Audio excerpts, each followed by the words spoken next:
And that's why I say I'll never buy a Savage again. I told you not to get the Axis 20 times, man. Wait, what is that? Well, what is that?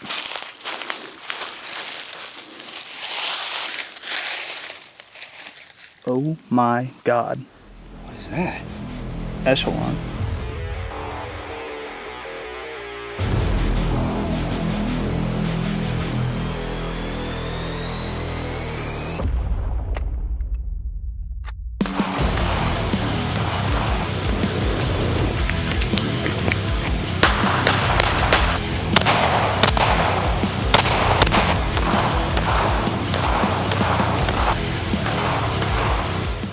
What's going on, guys? This is Andy over at Louisiana Firearms. Today we got a different video. Today we're going over the Springfield Echelon. Today's gonna be more of a torture test for it.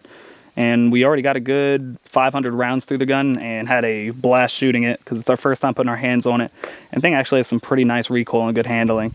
There's been some shoddy reviews on the gun, a couple magazine failures, some stoppages, and since we've taken it out here today, it's been pretty solid. We're having some fun with it.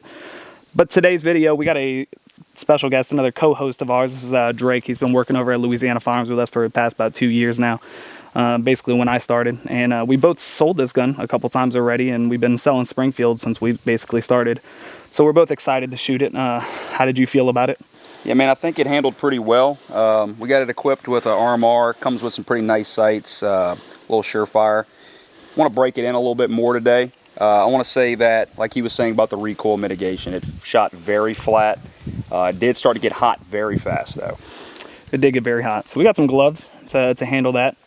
But more, we're going to be putting this gun through the ringer. We're going to do a couple drop tests with it, see how the mounting system does on it.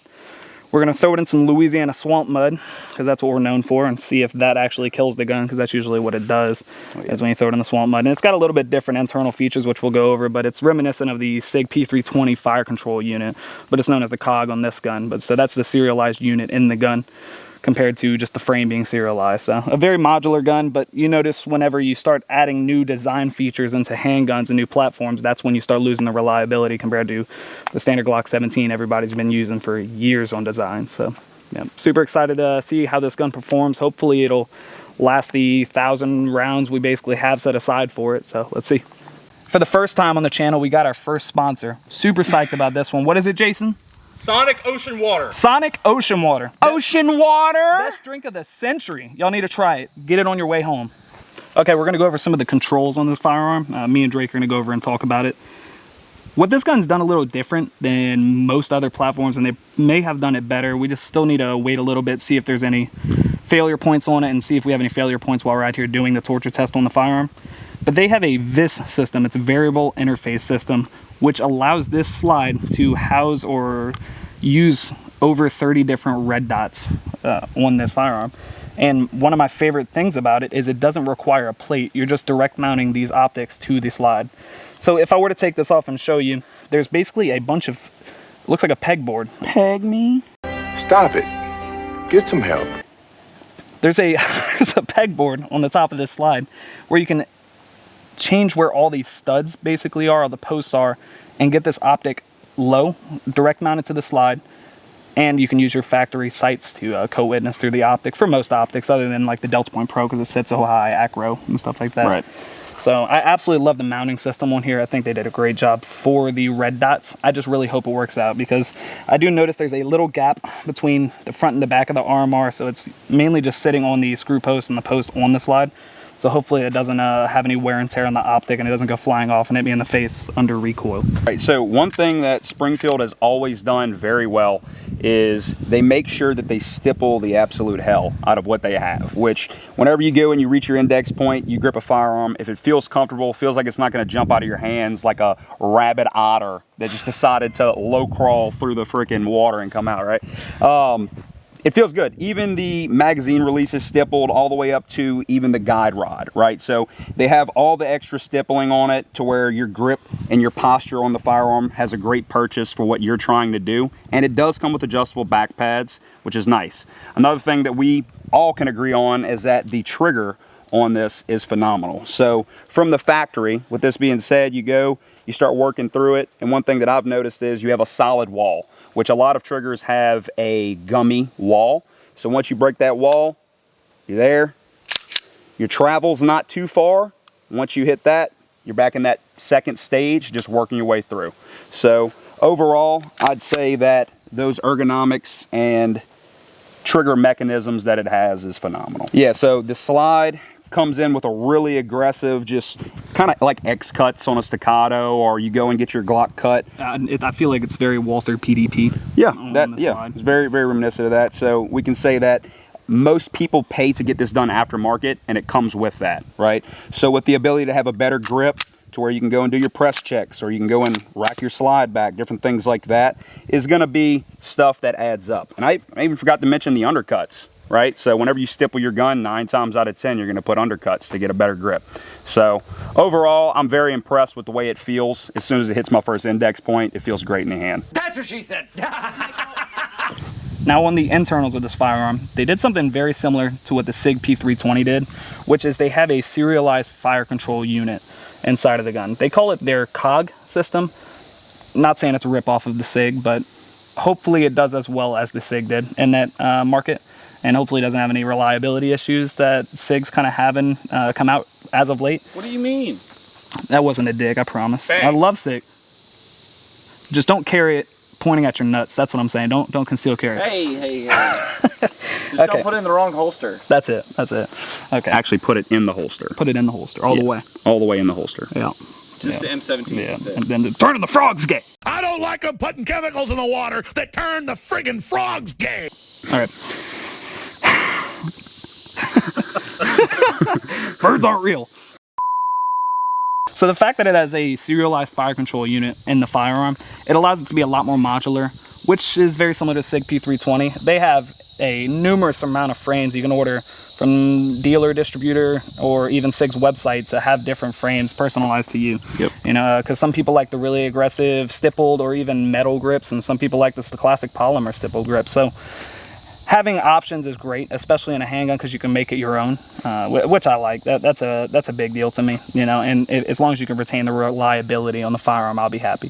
Right. So yeah, the serialized fire control unit. And what's a little different about this one as well is that this firearm is actually made at HS Products in Croatia instead of being manufactured in Illinois with Springfield and sending it to Croatia. You know, they've been partner companies for a while. They're actually being manufactured in HS product and being licensed to send over here. So why I bring that up is this gun's supposed to be the sidearm for the Croatian military. So being the sidearm for the Croatian military, I really hope this can stand up to being a duty, rugged, reliable pistol. Can you agree? Yeah, you'd hope so. Yeah. So we're gonna really put it through the ringer. We're gonna get some mud on it, some water on it, and see if we can keep getting that higher round count through the firearm without any stoppages or failures. You know. So like I said, we've done pretty well. Okay, today. You know, nothing really big issues to bring up. So yeah, we're very much enjoying it. So now we're going to get a little more up-close footage of the gun shooting so y'all can see the recoil, get a more visualization for it. So let's see how... Jeez. You got soft hands, boy. Bruh! What are you doing? Torture test. All right, little Jimmy, here's what you're going to do. All right, you're gonna put that dot right behind that shoulder, all right? Okay. Right behind that shoulder, all right? Okay. You're good. You can shoot him. Put him down. But he's so cute. Shoot the damn deal. I can't. I can't, Dad.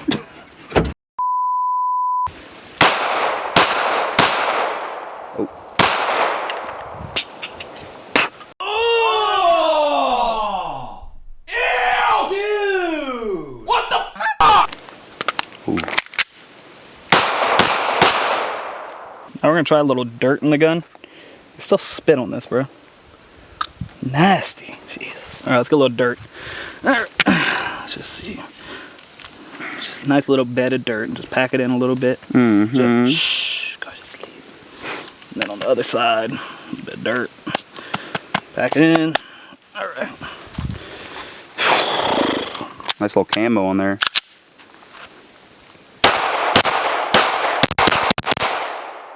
Dirt seems fine. Okay, now keep going. Let's get in the action. Okay, let's try it with the chamber open. Little dirt, and flip that over, get a little more dirt. Puts the lotion on its skin or gets the hose again. And she bad and she know it, you know?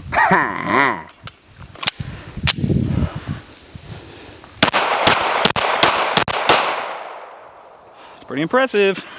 Now time for mud. God, this gun works, bro. Bro, I gotta put that shit on a cake, baby. Hey, anybody brought some Tostitos? Hey, nah, bro, that looks straight up cake mix. What I shot on my this morning. Hey, welcome to my fucking life. The fucking parasites, man. Bro, they just won't Zero get... fucking killed you, bro.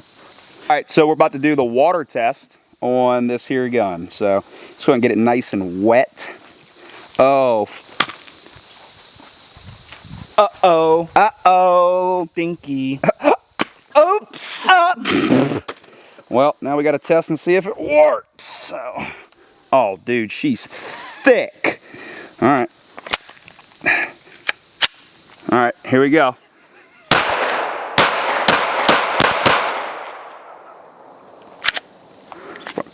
Clear through the malfunction. Ooh. Having a serious ejecting issue.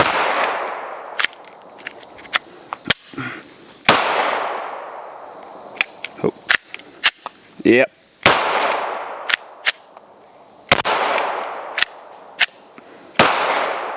A little bolt action. Yep.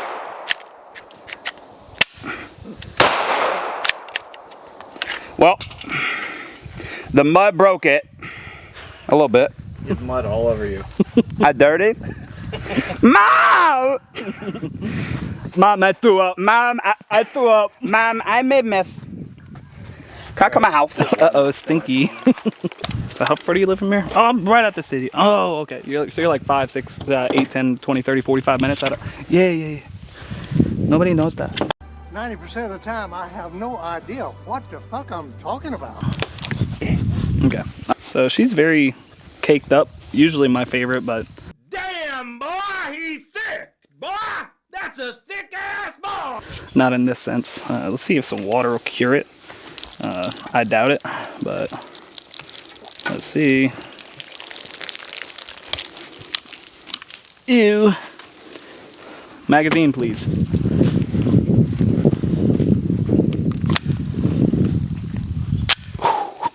See it just like ka-chunk forward. Okay. Oh no, that ain't gonna work. We may have killed it, boys. Oh no. Not good.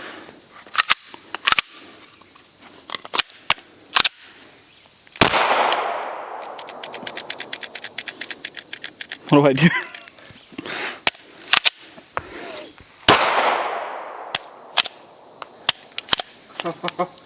Double feed. Tap rack bang. My ass. Holy shit. The mud. Good thing there's no mud in Croatia, you know? It's okay. I hear they don't have mud in Croatia.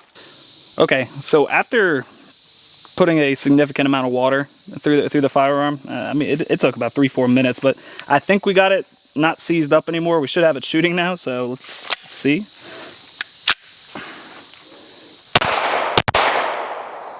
Slight hiccup. Double feed. Double feed again.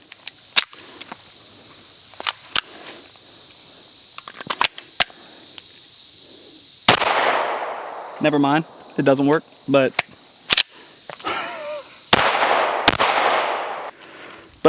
typically in torture tests, whenever you bring mud into the equation, that's usually what kills firearms, just because all of the residual dirt left in that mud seems to dry up and harden up on certain spots where they definitely should not in the firearm. I'm crazy big fan about how this gun feels in hand. The recoil was excellent on it. It's very Glock 17, you know, but maybe even a little better just with the additional stippling. And it has a little more weight on it with the flashlight and all that, but I love all the controls on it. The slide serrations feel great. The trigger is awesome. So yeah, it's a pretty good firearm. I liked it. I mean, what do you think about it? Yeah, I mean, honestly, I want to say we actually came out here, new guys on the range. We forgot all of our lube. So out of all the rounds that we shot through it, it was bone dry. Bone dry, we shot hundreds and hundreds of rounds. We tortured it. Honestly, I think when it comes to doing your field stripping, things like that with this firearm, once we hit those friction points with some oil, stuff like that, I think we can get it right back up and running. After everything was said and done, when we dropped it in the mud and Andy went to go do his test shooting once more, it cycled a few rounds with just a little bit of water being poured on it. No tools, no maintenance. So I'll say the last thing about it for me is I think it functioned very well. I think it's probably one of the most modular and adjustable firearms that has come out in the last couple years. So pretty positive thinking on it, right? Yeah, it's definitely a step forward in the, especially the Springfield category, but in the modular handgun market, I think it's going to do pretty well. And the optic stayed zeroed the whole time. We didn't have those magazine issues. I've seen a couple of videos, people loading the 22 round mag into it, and all the the rounds dumping out of the bottom of the gun. So we haven't had that issue since we came out here, which is good. Hopefully that's something they can address, and maybe we just didn't catch that lemon our way. But yeah, everything worked fine on it. I had no issues. There were no stoppages other than introducing any like weather elements to it. Yeah. Should have hit it harder. Yeah, should have hit it harder. Maybe yeet it. Right down there. Yeet! Gone forever. Aaron Hernandez. We don't even want it anymore. Fuck that gun. Fuck Croatia.